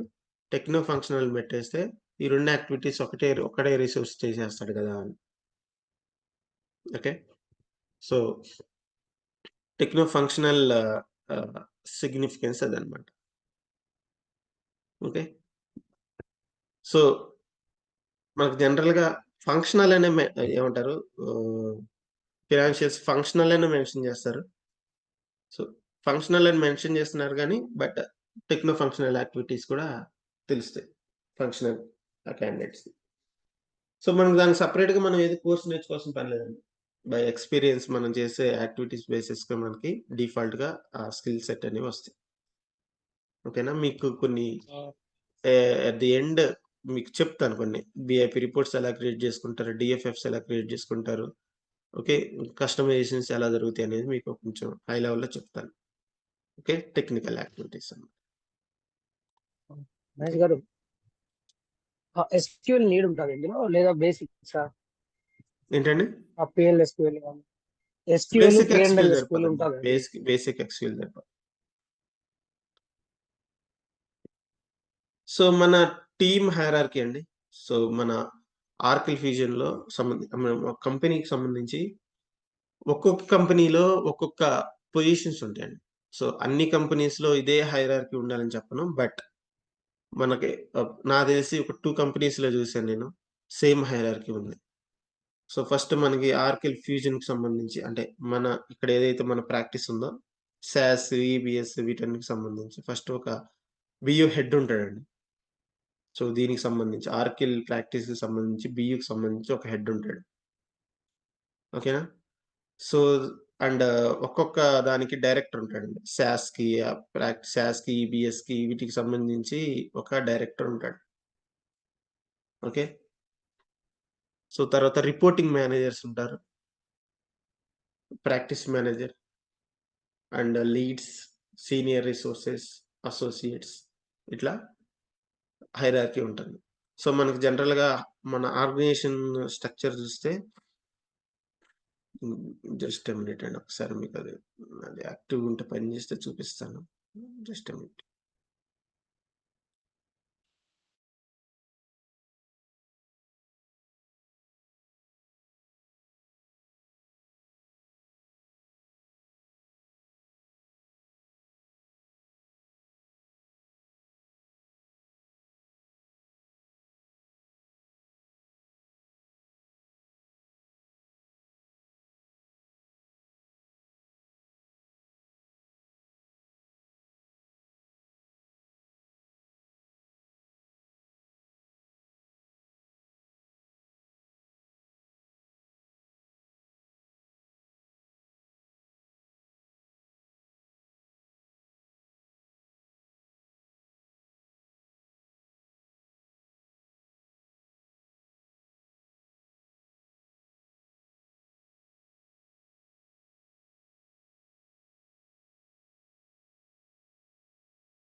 సార్ మీరు మ్యూట్‌లో ఉన్నారు.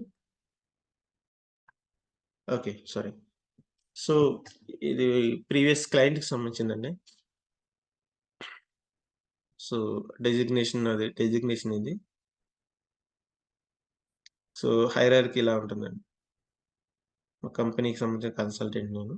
సో, టీమ్ ఇలా ఉంటది. సో, హైరార్కీ ఇలా ఉంటుందన్నమాట. సో, వీళ్ళందరూ నాకు తెలిసిన వాళ్ళే. ఓకే. సో, ఇప్పుడు ఈ ప్రెజెంట్ నేను ఈ క్లయింట్‌కి వర్క్ చేయట్లేదన్నమాట. బట్ హై లెవెల్‌లో మీకొక వ్యూ చూయించడానికి చేస్తున్నాను. So, okay.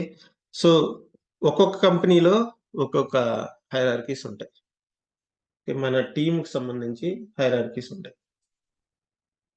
ఓకే. సో, మన మన టీమ్‌కి సంబంధించి సో, బెంచ్ ఉంటదండి. బెంచ్ యాక్టివిటీస్ అంటే నథింగ్ బట్ ఇప్పుడు మీరెప్పుడైనా ఒక కంపెనీలోకెళ్ళగానే సో, ఫ ఫస్ట్ మోస్ట్ మనదేంటంటే మన ప్రొఫెషనల్ వర్క్ ఏంటి క్లయింట్స్‌కి సర్విస్ ఇవ్వడం. సో, మనకి ఒక ప్రాజెక్ట్ అసైన్ అయిందంటే we will go into the billing ఉంది. బిల్లింగ్ అలొకేషన్ అంటారు. బట్ మనకి ఆ బిల్లింగ్‌లోకి అసైన్ అవ్వకముందు ఫస్ట్ మీరు జాయిన్ అయిన తర్వాత గానివ్వండి, ఓకే.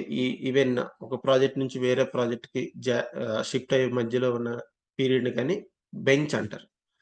సో, మీకు మీ మీద ఎలాంటి ప్రొడక్షన్ ప్రొడక్టివిటీ లేదని అర్థం. బెంచ్ అంటే అర్థం ఏందండి? మీ మీద ఎలాంటి ప్రొడక్టివిటీ లేదని అర్థం.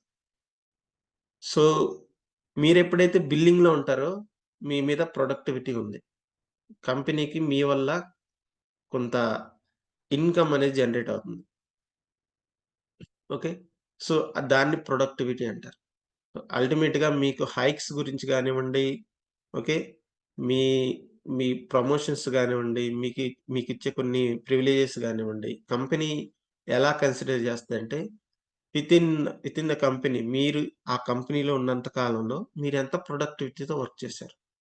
మీరు మీ వ మీద మీ నుంచి ఎంత ప్రొడక్టివిటీ ఉంది. అండ్ మీ వర్క్స్ స్కిల్స్ ఏంటి? ఓకే. ఇవన్నీ కన్సిడర్ చేస్తారు.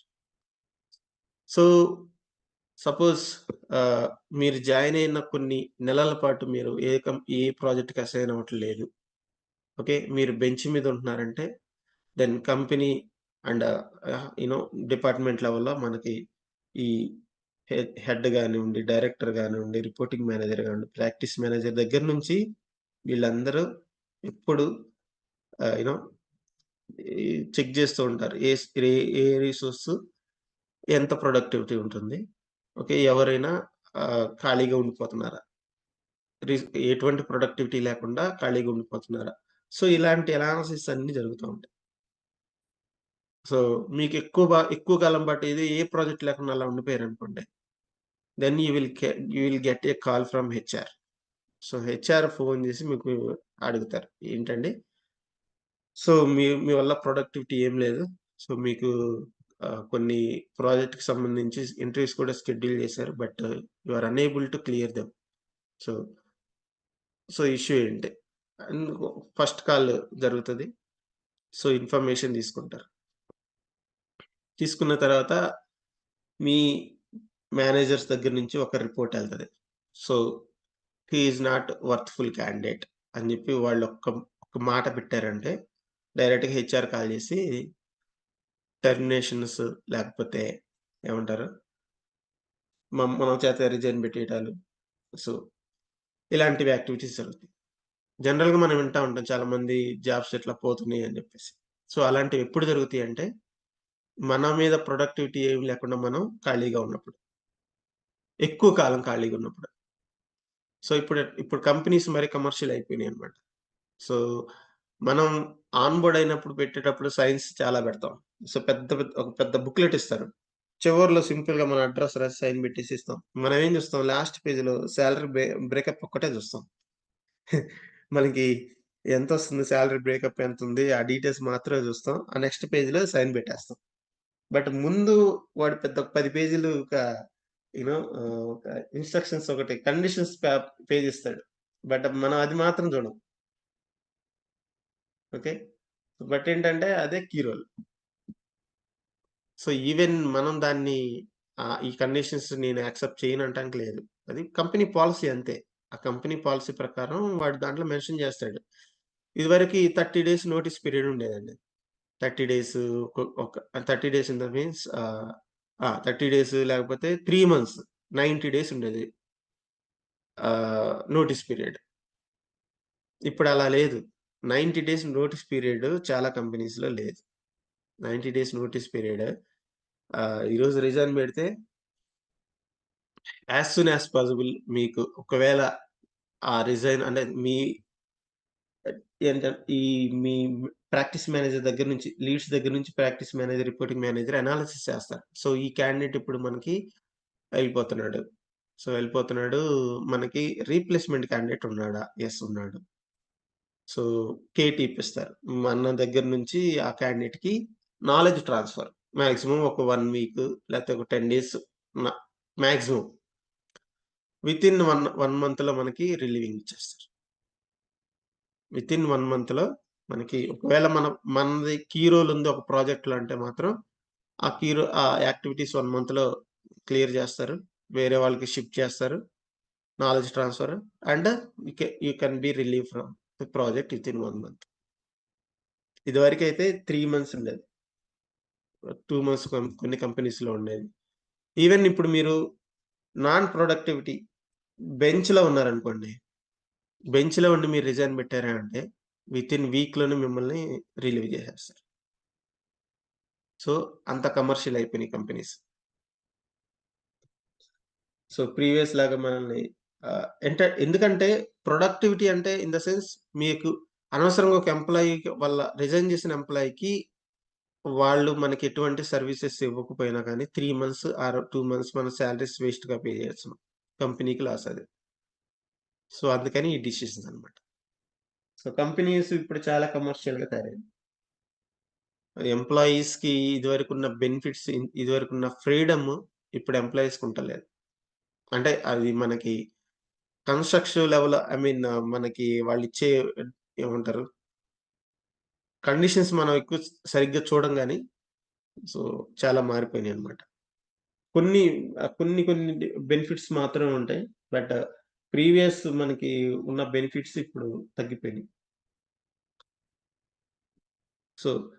సో, బెంచ్ మీద ఉన్నప్పుడు ఎప్పుడైనా మనం ఏం చేయాల్సిందంటే, పీఓసీస్ ఎక్కువ జనరల్‌గా మనకి బెంచ్ మీద ఉన్నామంటే మనకి ఈ టైప్ ఆఫ్ వర్క్స్ ఉంటాయండి. పీఓసీ ప్రూఫ్ ఆఫ్ కాన్సెప్ట్స్ అని. సో, నేను జాయిన్ అయినప్పుడు ఫస్ట్‌లో మాకు చాలా మంది బెంచ్ మీద ఉన్నాం. సో, మా ప్రాక్టీస్ మేనేజర్ మాకు ఒక్కోళ్ళకి ట ఒక మీటింగ్ తీసుకున్నాడు. ఒక కాల్ తీసుకున్నాడు. తీసుకొని మనకి కొంతమంది న్యూ క్లయింట్స్, న్యూ కస్టమర్స్ ఉన్నారు. Okay. We are going to get a project from them. So, project customers దగ్గర నుంచి మనం ప్రాజెక్ట్స్ తెచ్చుకోవడానికి ట్రై చేస్తున్నాము. వాళ్ళ దగ్గర ఈ కొన్ని కొన్ని ఫంక్షనాలిటీస్ ఉన్నాయి. వాటికి మనకి ప్రూఫ్ ఆఫ్ కాన్సెప్ట్స్ వాటికి మనం we are willing to do that అని చెప్పి మనం ప్రూవ్ చేసుకోవడానికి మనకొక ప్రాజెక్ట్ ఏదన్నా పీఓసీ చేయండి అని చెప్పి కొన్ని కొన్ని టాపిక్స్ ఇస్తారు. సో, నాకేమి ఇచ్చారంటే అప్పుడు ఓకే. పీపుల్సాఫ్ట్‌లో ఉన్న సప్లయర్స్ డీటెయిల్స్ మొత్తాన్ని పీపుల్సాఫ్ట్ అప్లికేషన్ అన్నమాట. సో, ఆ అప్లికేషన్‌లో ఉన్న సప్లయర్ డీటెయిల్స్‌ని నేను ఆర్కిల్ ఫ్యూజన్‌లోకి మైగ్రేట్ చేయాలి. సో, థౌసండ్స్ ఆఫ్ సప్లయర్స్ ఉన్నారు. ఆ సప్లయర్స్‌ని మొత్తాన్ని మనం ఆర్కిల్ ఫ్యూజన్‌లోకి ఆహ్, మైగ్రేషన్ చేయాలి. సో, నాకు ఆ టాస్క్‌లో నేను కొన్ని ఇన్‌పుట్స్ తీసుకున్నానన్నమాట. What are the mandatory fields are available from PeopleSoft. మనకి ఆర్కిల్ ఫ్యూజన్‌లో ఉన్న మాండేటరీ ఫీల్డ్స్ ఏంటి? సో, ఇవన్నీ కంపేర్ చేసుకొని మ్యాపింగ్స్ ప్రిపేర్ చేసుకొని ఓకే. నేనొక మాన్యువల్‌గా ఒక ఎఫ్‌పిడిఏ టెంప్లేట్ క్రియేట్ చేసి నేను ఇంపోర్ట్ చేశానన్నమాట. సో, ఆ పీఓసీ నేను వితిన్ ఒక 3 డేస్‌లో చేసుంటాను. సో, లీడ్ ఉన్నాడు ఒకతను. మన ప్రాక్టీస్ లీడ్ ఉన్నాడు. సో, అతను నన్ను ఒకసారి స్టేటస్ కాల్‌లో ఫాలో అప్ చేసాడు. సో, ఎంతవరకు వచ్చింది టాస్క్? ఓకే. డన్ అండి. ఈ టాస్క్ అయిపోయింది. చేశాను. అంటే so, can we have one demonstration call అని. So, okay. Yeah! We can have. So, demo కాల్‌లో ఎక్స్‌ప్లెయిన్ చేశాను అతనికి. సో, డైరెక్ట్‌గా ప్రాక్టీస్ మేనేజర్‌తోనే ఆ పీపుల్ సాఫ్ట్ ఎవరైతే ఉన్నారో వాళ్ళతో డెమో కాల్ తీసుకున్నాం. So, I just explain from the PeopleSoft what are the fields are available from the PeopleSoft and what are the required fields for the Oracle Fusion. So, ఒకవేళ match కాలేదనుకుంటే కొన్ని fields. So, ఇప్పుడు ఎట్లా అంటే ఈ పీపుల్సాఫ్ట్ నుంచి ఒక 10 fields ఉన్నాయి. And ఆర్కిల్ ఫ్యూజన్‌లో 15 fields కావాలి. మ్యాండేటరీ.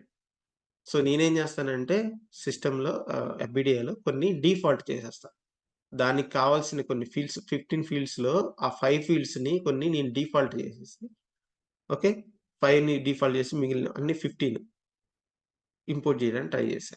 సో, ఒక 10 రికార్డ్స్‌ని ఒకేసారి సింపుల్ డెమాన్‌స్ట్రేషన్‌లో వాళ్ళకి ప్రెజెంట్ చేయడం జరిగిందండి. సో, అలా పీఓసీస్ అలా జరుగుతాయి. సో, మీరు ప్రాక్టీస్‌లో ఉన్నప్పుడు మనం కొన్ని కొన్ని యాక్టివిటీస్ మీద కూడా మనకు తెలీదసలకి అది. సో, సప్లయర్ ఇంపార్టెంట్ మనకు తెలుసు. బట్ కొన్ని కొత్తవి వస్తాయన్నమాట. కొన్ని ఎఫ్ఆర్ఎస్ రిపోర్ట్స్ అని చెప్పి, అలిగేషన్స్ అని చెప్పి కొన్ని కొన్ని వస్తాయి. ఇప్పుడు ప్రెజెంట్ క్లయింట్‌లో ఆయనకి 20 ఇయర్స్ ఎక్స్‌పీరియన్స్ ఉన్న ఆయనకి కూడా అలొకేషన్స్ గురించి తెలీదు. సో, ఈవెన్ నేను గూడా ఎప్పుడు అలొకేషన్స్ మీద వర్క్ చేయలేదు. బట్ నాకు స్కిల్ అయితే ఉంది. అంటే నాకు దాని గురించి అయితే తెలుసు. సో, అది మీకు చెప్పలేదు అలొకేషన్స్. ఎందుకోసం అంటే అది అంత ఏదో ప్రతి ఫైనాన్షియల్ కన్సల్టెంట్ దాని గురించి తెలియాలని రూల్ లేదు. అది యాక్చువల్‌గా చెప్పాలంటే one type of technical activity. దాంట్లో కొంచెం కోడింగ్ అని అవన్నీ ఉంటాయన్నమాట. BPM related. Business process management అని అప్రూవల్స్ హైరార్కీకి సంబంధించిందది. సో, దాని గురించి అట్లా సీనియర్ కన్సల్టెంట్‌కి కూడా కొన్ని తెలియవు. సో, ఇప్పుడేం చేసాడు senior consultant allocations customer requirement ఉంది. ఆయన 2 వీక్స్, 3 వీక్స్ టైమ్ తీసుకున్నాడు. దాని మీద ఆర్&డి చేసాడు. సో, దాని మీద రీసెర్చ్ చేసి ఇది ఏంటి, ఎలా వర్క్ అవుతుంది దాని మీద కొన్ని టెస్టింగ్‌లు చేసి ఓకే. దాని మీద ఒక అండర్‌స్టాండింగ్‌కొచ్చాడు. ఆయన నేర్చుకున్నాడిప్పుడు. Even I also participated with him. Like ఎక్కడ ఏంటి, ఎలా చేస్తాము, అలొకేషన్స్ ఎలా క్రియేట్ చేస్తాం, డిపార్ట్‌మెంట్ వైస్‌గా, కంపెనీ వైస్‌గా అండ్ ప్రొడక్ట్ వైస్‌గా ఎలా అలొకేషన్స్ క్రియేట్ చేస్తాం. సో, నేను కూడా వర్క్ చేశా అతనితో. అంటే మొత్తం కాదు. బట్ రెస్పాన్సిబిలిటీ అతనిదే. బట్ కొన్ని ఇన్‌పుట్స్ ఇచ్చారన్నమాట. సో, అలా మనం ప్రతి దాని మీద ఆర్&డి చేసుకోవాలి. పీఓసీస్ చేయాలి. ఓకే. సో, మన ఏమంటారు? మన టీమ్‌లో ఉన్న వాళ్ళకి సపోర్టింగ్ గూడా జేయాలి. సో, ఒక్కోసారి మనం ఎంత హెల్ప్ జేస్తామో మనకి అంతే రిటర్న్‌లో అంతకన్నా ఎక్కువ హెల్పే వస్తది. అది గుర్తుపెట్టుకోండి ఎప్పుడైనా గాని. సో, టీమ్‌లో ఉన్నప్పుడు మనం అవతల టీమ్ మెంబర్స్‌కి ఎంత హెల్ప్ చేస్తామో మనకి అంతకన్నా రిటర్న్‌లో హెల్ప్ వస్తది. మనకి ఆర్కిల్ ఫ్యూజన్‌లో అన్నీ మనకు తెలీదు. కొన్ని మాత్రమే తెలుసు. సో, మనకు తెలియనివి వాళ్ళకి తెలుస్తాయి. ఓకేనా? సో, మన బెంచ్‌లో ఉన్నప్పుడే ఓకే. ఆహ్, క్లయింట్ ఎంట్రీస్ జరుగుతాయండి. సో, మన ప్రాజెక్ట్ ఎలా అలొకేట్ అవుతది? మన ప్రాజెక్ట్ ఏమంటారు? అలొకేషన్ ఎలా ఉంటది? సో, అండ్ ఇంకోటి మర్చిపోయానిక్కడ. హ్మ్. ఇక్కడే పెట్టాలనుకుంటున్నా. Time sheets. Time sheet fill చేయటం అండి. అది మనకి ఈళ్ళు ఏమంటారు? ఆన్ బోర్డింగ్ టైమ్‌లో చెప్తారు. మన కంపెనీకి సంబంధించిన పోర్టల్స్ ఎలా ఉంటాయి? ఆ పోర్టల్‌లో మనం టైమ్ షీట్స్ ఎలా ఫిల్ చేయాలి? ఆ డీటెయిల్స్ అన్నీ మనం ఆన్ బోర్డింగ్‌లో వాళ్ళు చెప్తారు. సో, అది నేను మిస్ చేశాననుకున్నా మీకు చెప్పడం. ఓకే. సో, ప్రాజెక్ట్ అలొకేషన్ అండి. నేను ఈరోజు ఈ 2 షీట్స్ కంప్లీట్ చేద్దాం అనుకున్నా. బట్ ఈ షీట్ కూడా కంప్లీట్ అవ్వలేదు.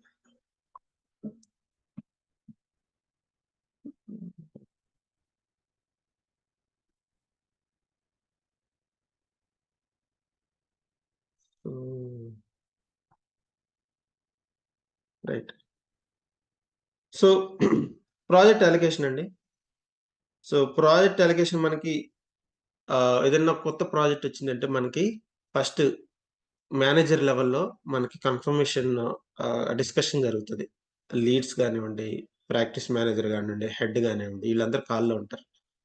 సో, రిక్వైర్డ్ రిసోర్సెస్ మొత్తాన్ని కాల్‌లో పెడతారు. మీటింగ్ జరుగుతది. సో, మన ప్రాజెక్ట్‌కి ఒక ప్రాజెక్ట్ రాబోతుంది.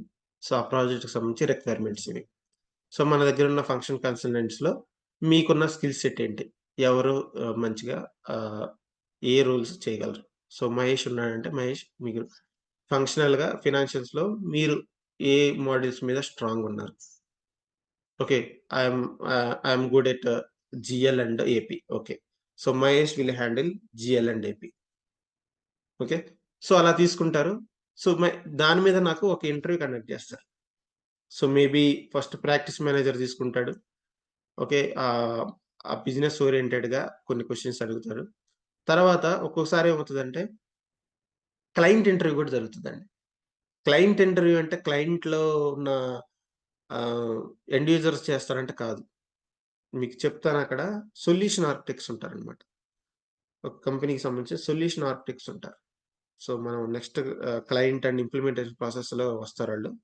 సో, సొల్యూషన్ ఆర్కిటెక్ట్ ఆ క్లయింట్‌కి సంబంధించిన సొల్యూషన్ ఆర్కిటెక్ట్స్ మనకి ఇంటర్వ్యూ చేసుకుంటారు. సో, మన స్కిల్ సెట్‌ని వాళ్ళు చెక్ చేస్తారనమాట. సో, మనం ఇంటర్వ్యూ క్లియర్ చేస్తున్నాం. మనకి ఓకే. వెల్ అండ్ గుడ్ అనుకుంటే వాళ్ళు సెలెక్ట్ చేస్తారు. వాళ్ళు ఓకే జెప్తారు. అప్పుడు మనం ఆ ప్రాజెక్ట్‌లోకి అసైన్ అవుతాం. ఒక్కొక్కసారి ఏమవుతదంటే క్లయింట్స్ మనల్ని బిలీవ్ జేస్తారు. సో, మీరు వర్తబుల్ ఉన్న క్యాండిడేట్‌ని తీసుకొచ్చుకుంటే సరిపోద్ది. మా క్లయింట్ ఇంటర్వ్యూస్ ఏమి ఉండవని జెప్తారు. ఓకే. కొన్నిసార్లు మనకి క్లయింట్ ఇంటర్వ్యూస్ ఉండవు. సో, డైరెక్ట్‌గా ప్రాజెక్ట్‌లోకి అసైన్ అయిపోతాం. సో, ప్రెజెంట్ ఉన్న సపోర్టింగ్ ప్రాజెక్ట్‌లో నాకు ఎట్లాంటి ఏమంటారు ఇంటర్వ్యూస్ జరగలేదు. క్లయింట్ ఇంటర్వ్యూస్ ఏం జరగలేదు. ఓకేనా? సో, మనం వన్స్ మనకు ప్రాజెక్ట్ అసైన్ అయిందంటే మనం ఏం చేయాల్సిందేంటంటే, ఆ ప్రాజెక్ట్‌కి సంబంధించిన SOW scope of work.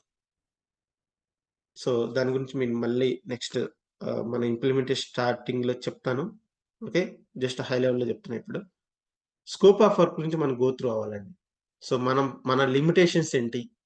Okay. మన రెస్పాన్సిబిలిటీస్ ఏంటి? అన్నీ స్కోప్ ఆఫ్ వర్క్‌లో ఉంటాయి. ప్రాజెక్ట్‌కి సంబంధించి what are the main responsibilities that we have in the project. ఆ ప్రాజెక్ట్‌లో మనకున్న డీటెయిల్స్ అన్ని చెక్ చేసుకోవాలి. సో, మనకేందంటే ఇది గీత. ఇదొక బోర్డర్ లాంటిది. ఆహ్, దీన్ని దాటి మనం వెళ్ళకూడదు. దీని లోపల మనకి ఏది మనం మిస్ చేయకూడదు. దీంట్లో మనకి ఎలాంటి ఎస్కలేషన్స్ రాకూడదు. We are strictly bind with SOW. ఓకేనా? సో, రీసెంట్‌గా మా టీమ్‌ని క్లయింట్ అడిగారనమాట. ఏమని మీకు పీ పీ1, పీ2, పీ3, పీ4 ఇట్లా 4 టైప్ ఆఫ్ టికెట్స్ ఉన్నాయి. సో, మీరు పీ3, పీ4, పీ2 ఇవైతే ఒక 1 డే, 2 డేస్, 3 డేస్‌లో మీరు సాల్వ్ చేయొచ్చు. బట్ పీ1 అయితే మాత్రం వితిన్ డేలోనే వితిన్ 1 అవర్ ఆర్ 2 అవర్స్‌లో దాన్ని క ఫిక్స్ చేయాల్సొస్తది. ఎందుకంటే అది బిజినెస్ ఇంపాక్ట్ ఉంటది కాబట్టి. 1 hour or 2 hours maximum. So, మరి పీ2 గూడా మాకు 1 డేలో క్లియర్ చేయాలి. బట్ ఇప్పుడు మీరు లాగిన్ టైమ్స్‌లో ఏమన్నా ఆహ్, ఐ మీన్ టైమింగ్స్ మనకి యూఎస్‌కి మనకి టైమింగ్స్ తేడా ఉంటే సో, ల్యాప్ అవుతది గదా! దాన్ని మీ రెస్పాన్సిబిలిటీ ఏందని అడిగారు. సో, మేమేం చెప్పామంటే మా ఎస్ఓడబ్ల్యూలో అలా ఏం మెన్షన్ చేయలేదు. పీ2 గురించి ఎలాంటి అడిషనల్ రెస్పాన్సిబిలిటీ తీసుకుంటా కావాలి అని చెప్పి మీరు మెన్షన్ చేయలేదు ఎస్ఓడబ్ల్యూలో. కాబట్టి దీని గురించి మేము మా ప్రాక్టీస్ హెడ్‌తో ఓకే. ఇక్కడున్నారు గదా! వేర్ ఈస్ హి? ఆ! హెడ్. మన డైరెక్టర్స్, ప్రాక్టీస్ మేనేజరు, డైరెక్టర్స్ వీళ్ళు. హెడ్ కాదులెండి వీళ్ళు. ప్రాక్టీస్ మేనేజర్, రిపోర్టింగ్ వీళ్ళతో మాట్లాడి చెప్తామని చెప్పా. సో, వాటి మీద ఇట్లాంటి డిస్కషన్ చేసుకోం. మాకొక లీడ్ ఉంటాడు. లీడ్ చెప్పింది నేను డైరెక్టర్స్‌తో మాట్లాడి చెప్తాను అని చెప్పా. ఎందుకంటే ఎస్ఓడబ్ల్యూని దాటిపోయిందది రిక్వైర్మెంట్. వాళ్ళేంటి పీ1కి సంబంధించిన ఎట్లాంటి సపోర్ట్ చేస్తున్నామో, పీ1 ఇష్యూ రైజ్ అయిందంటే we should on the call with the customer. కస్టమర్‌తో మనం కాల్‌లో ఉండి అది ఫిక్స్ చేయాలి ఇష్యూ అంతే. అది 1 అవరా, 2 అవరా గాదు. కాల్‌లో ఉండి ఫిక్స్ చేయాలంతే. బట్ పీ2, పీ3, పీ4 అంటే కొంచెం మనం ఆఫ్‌లైన్‌లో గూడా వర్క్ చేయొచ్చు వాటి గురించి. సో, వీళ్ళడిగిందేంటి పీ2కి గూడా మీరు పీ1 రేంజ్ మాకు సపోర్ట్ ఇస్తారా? అని అడిగినప్పుడు సో P2కి సంబంధించిన వాళ్ళు SOWలో ఏం మెన్షన్ చేయలేదు. SOWలో దాని priority P1 equal to P2 అని చెప్పి మాకు మెన్షన్ చేయలేదు. కాబట్టి we cannot do that. SOW దాటి మేము చేయలేం. దానికి we have to check with our higher people. So అది చెప్పాం. లెట్స్ సీ ఇంకా డిసిషన్ రాలేదు దాని గురించి. Maybe they can handle with the client. ఓకేనా? సో SOW ఇంపార్టెన్స్ అంత ఉంటది. ఓకే. సో మనకి ఒక ప్రాజెక్ట్ అసైన్ అయిన తర్వాత ఇంటరాక్షన్ ఉంటది. టీమ్ ఇంటరాక్షన్ యాక్టివిటీస్ ఉంటాయన్నమాట. సో మనకి ప్రాజెక్ట్ అలిగేషన్స్‌లో 2 టైప్ ఆఫ్ ప్రాజెక్ట్స్ ఉంటాయండి. Implementations and supporting. సో ఇంప్లిమెంటేషన్‌లో సారీ నేను టైం ఇవ్వలేదు. ఒక 3 మినిట్స్ లెక్క క్లోజ్ చేస్తారండి. ఓకే. సరే. సో మనకి టీమ్‌లో ఇంప్లిమెంటేషన్ టీమ్ గురించి చెప్తానండి. Supporting and implementation. సో ఇంప్లిమెంటేషన్‌లో మనకి ఏదైనా ఒక కొత్త కంపెనీకి మనం కొత్తగా ఇంప్లిమెంట్ చేస్తున్నాం. ఆర్కిల్ ఫ్యూజన్ అనేది ఇంప్లిమెంట్ చేస్తున్నాం. ఇదివరకి ఆ కంపెనీలో ఆర్కిల్ ఫ్యూజన్ లేదు. సో అలాంటి కేసులో మనకి ఇంప్లిమెంట్ చేయడానికి మనకి 2 టీమ్స్ ఉంటాయండి. Onsite and offshore. So మనం క్లయింట్ లొకేషన్‌కెళ్ళాలి. మన టీమ్‌లో కొంతమంది క్లయింట్ లొకేషన్‌లోకెళ్ళి క్లయింట్‌తో కూర్చొని వర్క్ చేయాలి. Client environment, client network. మనం ఇంప్లిమెంట్ చేస్తుంది క్లయింట్ నెట్వర్క్‌లో, క్లయింట్ ఏరియాలో చేస్తున్నాం కాబట్టి కంపల్సరీగా వి షుడ్ బి దేర్. మన టీమ్‌లో కొంతమంది ఆన్ సైట్‌లో ఉంటారు. కొంతమంది ఆఫ్ షోర్‌లో ఉంటారు. ఓకేనా? ఆన్ సైట్‌లో ఉండేది ఆన్ సైట్ మనకి మేనేజర్ ఉంటాడు, లీడ్ ఉంటాడు. ఇంకా 2, 3 రిసోర్సెస్ ఉంటారు. అండ్ ఆఫ్ షోర్‌లో ప్రాజెక్ట్ మేనేజర్ ఉంటాడు. రిసోర్సర్ ఉంటారు. స్క్రమ్ మాస్టర్ ఉంటారు. ఇక్కడ నేను చెప్పింది ముగ్గురు కాదండి. సో రిసోర్స్‌లు మల్టిపుల్ అప్ టు 10, 15 అట్లా ఉండొచ్చు. స్క్రమ్ మాస్టర్ ఒకళ్ళే ఉంటారు. ప్రాజెక్ట్ మేనేజర్ ఒకళ్ళే ఉంటారు. ఇక్కడ రిసోర్స్‌లు కూడా 2, 3 మెంబర్స్ ఆర్ 4 మెంబర్స్ ఉండొచ్చు. లీడ్స్ కూడా 2 మెంబర్స్ ఉండొచ్చు. ఆన్ సైట్ మేనేజర్ మాత్రం ఒకళ్ళే ఉంటారు. సో ఇలా 2 టీమ్స్‌గా డివైడ్ అయిపోతాం. ఆన్ సైట్ అండ్‌లో అక్కడ ఆఫ్ షోర్ ఒకళ్ళు. యూఎస్‌లో ఒకళ్ళు, ఇండియాలో ఒక టీమ్ ఉంటది. సో మనకి ఇంటర్నల్ కమ్యూనికేషన్ జరుగుతా ఉంటది. సో ఆన్ సైట్‌లో జరిగే వాళ్ళకి మనం ఆఫ్ షోర్ నుంచి సపోర్ట్ చేస్తా ఉంటాం. ఓకే. సో ఈ యాక్టివిటీస్ ఎలా జరుగుతాయి కూడా మనం నెక్స్ట్ దాంట్లో చూద్దాం. బట్ నేనేంటంటే హై లెవెల్‌లో మీకు హింట్ ఒక ఇంట్రడక్షన్ లాంటిదన్నమాట ఇది. సో సపోర్టింగ్ టీమ్ అండి. సపోర్టింగ్ టీమ్‌కి మనకు ఆన్ సైట్ టీమ్ ఏమి ఉండదు. అంతా ఆఫ్ షోర్ టీమే ఉంటది సపోర్టింగ్‌కి. సో ఇక్కడ మనకి project manager, reporting manager, lead, senior consultants, resource ఇలా అందరూ ఉంటారండి. ఒక్కోసారి మనకి లీడ్స్ 1 ఆర్ 2 మెంబర్స్ ఉండొచ్చు. సీనియర్ కన్సల్టెంట్ నార్మల్‌గానే ఉంటారు. నార్మల్ అసోసియేట్స్ ఉంటారు. ఓకే. సో ఇప్పుడు ఎలా అంటే మనకి సపోర్టింగ్ ప్రాజెక్ట్‌లో మనకి క్లయింట్స్‌కొచ్చే ఇష్యూస్ అంటే ఆర్కిల్ ఇది ఆల్రెడీ ఇంప్లిమెంట్ అయిపోయింది. వేరే యూజర్ వేరే ఏమంటారు? కన్సల్టింగ్ కంపెనీ చేయనివ్వండి, మన కంపెనీ చేయనివ్వండి. సో ఇంప్లిమెంటేషన్ యాక్టివిటీ అయిపోయాక చేసేది సపోర్టింగ్ యాక్టివిటీ అండి. సో సపోర్టింగ్ నథింగ్ బట్ వాళ్ళ డైలీ యాక్టివిటీస్‌ని మనం సపోర్ట్ చేయాలి. డైలీ యాక్టివిటీస్‌లో వాళ్ళకి ఏదైనా ఇష్యూస్ వస్తే మనం వాటికి సొల్యూషన్స్ ఇవ్వాలి. ఎండ్ యూజర్స్‌కి తెలియవండి. ఎందుకొచ్చింది ఎర్రర్ అనేది తెలియదు. సో ఎగ్జాంపుల్ మీరు ఒక కొత్త కారు కొన్నారు. దారిలో వెళ్తుంటే ఆగిపోయింది. మీకు తెలుస్తదా ఎందుకు ఆగిపోయిందో? ఓకే. బానెట్ లేపి మీరేం చెక్ చేయలేరు కదా! మీకేం అర్థం కాదు అక్కడ చూస్తే. సో అలాగనమాట. సో కొత్త ఆర్కిల్ ఫ్యూజన్ గూడా ఎండ్ యూజర్స్‌కి అలాగనే ఉంటది. ఇదేంటి ఇప్పుడు ఓపెన్ అవుతుంది. సో ఎండ్ యూజర్స్ కూడా అలానే ఉంటుంది. So they needed some support from the experts. So we are the experts అన్నమాట. ఆర్కిల్ ఫ్యూజన్‌లో మన ఎక్స్‌పర్ట్స్ కాబట్టి మనకి మన సపోర్ట్ తీసుకుంటారండి. సో మనకి అది చాలా సింపుల్ సొల్యూషన్, చాలా సింపుల్ ఇష్యూ అది కూడా తెలీదనుకుంటాం. బట్ క్లయింట్‌కి అంత అవసరం లేదు. అంటే క్లయింట్ యూజర్‌కి ఆ స్కిల్ సెట్ ఉండదు. ఓకేనా? దానికోసం మనకు సపోర్టింగ్ టికెట్స్ రైజ్ చేస్తారు. సో దానికి మనం జీరా, సర్వీస్ నౌ, జెన్‌డెస్క్ ఇట్లా డిఫరెంట్ ఆహ్, నేనైతే ఈ 3 మీద వర్క్ చేశాను. కొన్ని కంపెనీస్ అయితే వేరే వేరే టికెటింగ్ టూల్స్ యూజ్ చేస్తా ఉంటారు. సో మన టీమ్ మొత్తానికి ఒక గ్రూప్ క్రియేట్ చేస్తారండి. ఒక టికెట్ రేస్ చేస్తారు. టికెట్ చేసి మన గ్రూప్‌కి పడేస్తారు. సో, మన మేనేజర్స్ గానివ్వండి, లీడ్స్ గానివ్వండి, సీనియర్ కన్సల్టెంట్ గాని, అసోసియేట్ వీళ్ళలో ఎవరు ఆ టికెట్ చూసినా గాని, ఆ టికెట్ వాళ్ళకి అసైన్ చేసుకోవచ్చు. And lead can assign to someone. Senior consultant can assign to someone. ఆ టికెట్ ఎవరికి అసైన్ చేయాలో వాళ్ళకి అసైన్ చేస్తారు. ఇప్పుడు మనకి ఏపీఆర్ డిఫరెంట్ మాడ్యూల్స్ ఉన్నాయండి. మనం 4 మెంబర్స్ ఉన్నాం టీమ్‌లో. సపోజ్ చెప్తున్నాను. ఒకళ్ళు జీఎల్, ఒకళ్ళు ఏపీ, ఒకళ్ళు ఏఆర్. సో, టికెట్ ఒకటి రేస్ అయింది. ఒకటి ఏఆర్ మీద టికెట్ రేస్ అయింది. సో, ఏఆర్ సంబంధించి ఎవరు లీడ్ చేస్తున్నారో వాళ్ళకి ఆ టికెట్ అసైన్ చేస్తారు. So, they can he can work on that, get the solution for the customer. So, మనకి దీనికి సంబంధించి క్లయింట్స్‌తో ఒకవేళ సొల్యూషన్ కోసం మన క్లయింట్స్‌తో మనం కనెక్ట్ అయ్యి సొల్యూషన్ మీద వర్క్ చేస్తాం. వాళ్ళ ఇష్యూ ఏంటి? ఎగ్జాక్ట్ ఇష్యూ ఏంటి? ఒకసారి దాన్ని తెలుసుకోవడం కోసం మనం క్లయింట్‌కి కనెక్ట్ అవుతాం. సో, యెస్టర్‌డేనే నాకొక టికెట్ రైజ్ అయింది. సో, నేను క్లయింట్‌తో కనెక్ట్ అయ్యి వితిన్ కాల్‌లోనే సొల్యూషన్ చెప్పాను. నాకు రైజ్ చేసిన టికెట్‌ని నేను క్లోజ్ చేశాను.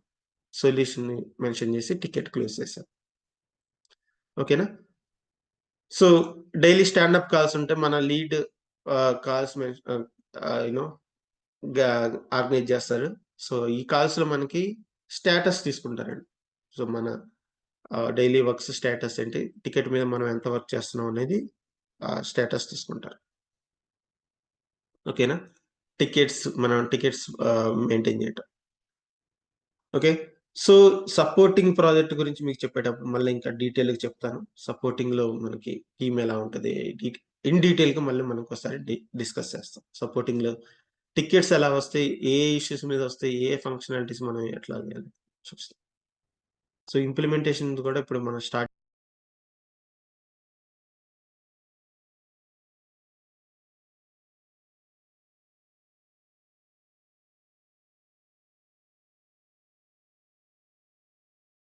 చేస్తాం. నెక్స్ట్ మనం ఫస్ట్ ఇంప్లిమెంటేషన్ డిస్కస్ చేస్తామండి. తర్వాత సపోర్టింగ్ చేస్తాం.